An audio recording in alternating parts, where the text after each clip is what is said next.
Did you hear? Nintendo announced the prices on a couple of Switch 2 games, and the reactions have been, well, at the very least, a little bit surprised. While most had anticipated a jump to the now standard pricing of $70, the main star of the Switch 2 lineup, Mario Kart World, has surpassed that with a recommended retail price of $80. It's left plenty of commenters, journalists, and fans scratching their heads. Where had Nintendo come up with that number? And that, my friends, is exactly the point of this video. But one thing we're not doing is defending or justifying the price. We'll leave those sorts of debates for another time. But don't think we're avoiding the discussion either. Please feel free to leave your comments below about this new pricing structure from Nintendo. All we're going to be doing today is running the numbers and looking at the data, the pure economics of the situation, including a review of classic games with prices adjusted for inflation. Now let's take a look at Nintendo's previous console, the Nintendo Switch. When The Legend of Zelda Breath of the Wild launched in 2017, it was priced at $60. Now if you head into a retailer today and pick yourself up a new copy of Breath of the Wild, the price is, well, it's still $60. And as any longtime Nintendo fan can tell you, when the prices are good, those first-party games stay at full price for years and years. Heck, we're a stone's throw from the 10th anniversary and still no price cut? Or was there? See, that's where this topic gets a bit hairy. According to the United States Bureau of Labor Statistics, adjusting $60 in March of 2017 to March 2025 reveals it to be $78.70. Okay, so what exactly does that mean? Well, it means Nintendo's product has lost value, at least when it comes to traditional retail pricing. We're not going to talk about the collector's market today, as that's a barter and trade system so hyper-subjective, it deserves a video all of its own. But Nintendo is absolutely making less money for every copy of Breath of the Wild sold today than it did back in 2017. In fact, let's jump over to the Wii U for a rather interesting example. In 2012, Nintendo was selling their first-party games for $60 in the West. But again, the Bureau of Labor Statistics notes the value of 2012's $60 is now $83.35. As we've seen over the past generation, Nintendo released many Wii U games on the Nintendo Switch for what many consider to be full price. But as we can see, over time, the value at retail gradually lessened. But Nintendo fans of a certain age have every reason to be surprised. See, back when the Wii launched in 2006, Nintendo took a detour from the industry, focusing on innovation rather than hardware and HD graphics. And while the other big two, Microsoft and Sony, raised their prices to $60,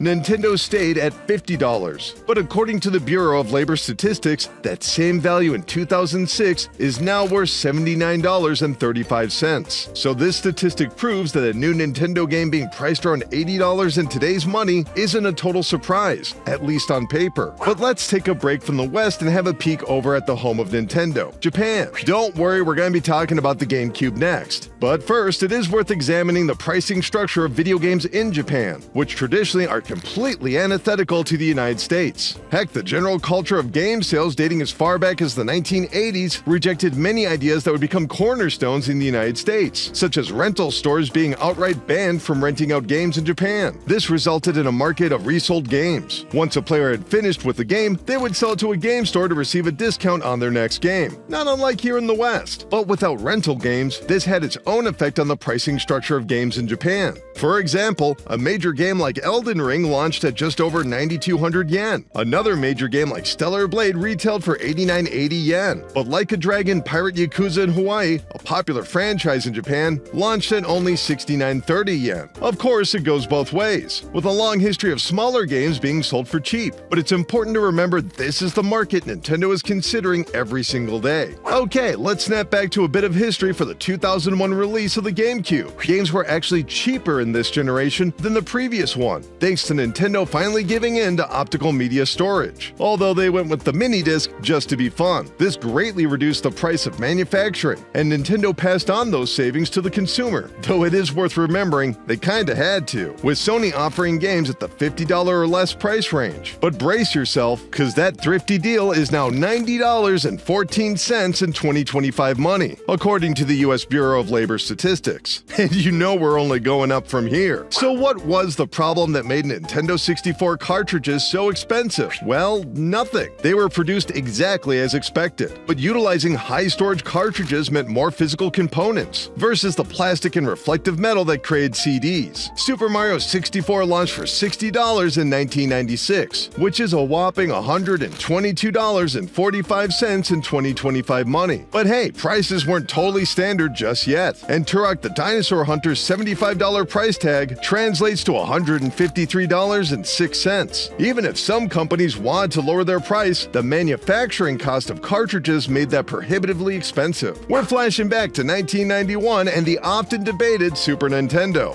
Why debated? Well, as of late, there has been some dispute regarding game prices of that era, with some claiming the prices circulating online are actually Canadian. Canadian prices are usually a little higher, though that's simply because of the value of their dollar, and not reflective on the earning power of individual citizens. But having reviewed multiple American flyers from the era, I can safely confirm that Super Nintendo games ranged at least between $60 all the way to $73, which is $139.14 or $169.29 in 2025 money. Once again, this is not reflective of the individual's buying power. However, if that individual's wage has stayed stagnant since the 1990s, their earning income has greatly reduced even if the number is exactly the same. And lastly, we have the Nintendo Entertainment System, and this one is a bit more tricky to nail down. At the time, Nintendo was attempting to rebuild not only their own market in America, but the whole of video games. The 1983 video game crash had been spurred on by a flood of games, more than anyone would bother to play, let alone buy, and a great deal of them were cheap cash-ins that barely reflected game design. As such, major retailers in 1986 could be seen selling Super Mario Bros. For as little as $25. Games like Excite Bike were sold for $30, and the Rob the Robot-centric Stack-Up was sold for $35. Well, unbelievably, that calculates to $72.35, $86.82, and $101.29 respectively. But that's not really the whole story, as Nintendo progressively produced more complex chipsets and hardware for their games over the years. By 1990, they had greatly outpaced inflation. For reference, that $25 Super Mario Bros. From 1986 had the same value of $29.12 in 1990, the same year Nintendo launched Super Mario Bros. In America for the suggested retail price of $50. Once players were hooked and Nintendo felt confident, they raised their prices and production value. So how much would that $50 in 1990 money be today? Why, it would be $119.51. Heck, I still think Super Mario Bros. 3 is worth it. So what exactly is Nintendo thinking with this latest price increase? Once again, this is just to analyze their perspective, not defend it. But it appears the Nintendo company, well over a century into their existence, is accounting inflation into their pricing structure. And that's before getting into the fluctuating exchange rate between the yen and the dollar, which has seen the yen climb in value over the past several years, while the dollar has seen a sloping curve since the 1950s, which is a little before our time frame. But it must also be noted that Donkey Kong Bonanza is being sold for $70 at launch. Clearly, Nintendo is going to be experimenting with pricing, and we currently have no idea why one game is valued more than the other. Perhaps Mario Kart's online play and robust feature selection requires more work from the developers. It wouldn't be the first time Nintendo has explained this to their audience, as the sequel to Breath of the Wild, The Legend of Zelda Tears of the Kingdom, retailed for $70 when it launched in 2023, and that value in 2025 is already $73.61. So what exactly is the conclusion? Well, video games are fun. Economics, it's an acquired taste. Again, there's really no opinion to be had. These are simply the numbers produced by statisticians far more qualified than us. But that doesn't mean Nintendo fans simply have to accept an $80 price tag. As we pointed out several times in the video, prices fluctuate for multiple reasons beyond the value of currency, including the resale market or the price of the components used to produce that product. The debate over value in games is a worthy topic of discussion, and I invite you to explain why you will or won't support $80 games, or what your prerequisite for its purchase would be. But hopefully today we've provided a little more insight on Nintendo's rationale, as $80 simply doesn't go as far as it used to. Anyway, that's gonna do it for this video. How about chatting back in the comments below about the price of modern video games? What's the most expensive video game you've ever bought? Let us know in the comments below. Keep clicking around here at Game Rant, and we'll see you next video. Thanks everybody!